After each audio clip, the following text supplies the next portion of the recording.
Now, how would you write this function? I want a function that receives two input values. One is m and the other one is n, and it should compute the sum of all numbers between m and n, including themselves.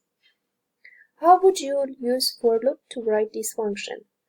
I leave that to you to try and see the answer.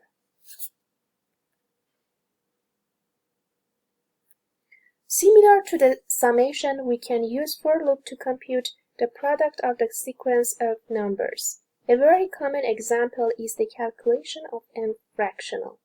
If you are not familiar with this concept, n fractional is computed as the product of all numbers starting from 1 throughout n. As you can see, I have implemented a function that computes the value of n fractional for a given number n, and I will not go through the details of this function. I just want you to consider the variable 1 prod.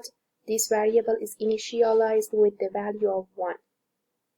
Then its value is updated gradually as the for loop iterations goes from 1 to n.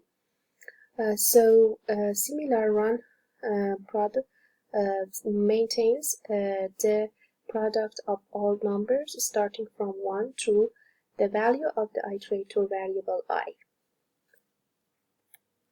See that I have computed 5 factorial as an example of application of this function. Note that I have implemented the factorial function here for the training purpose.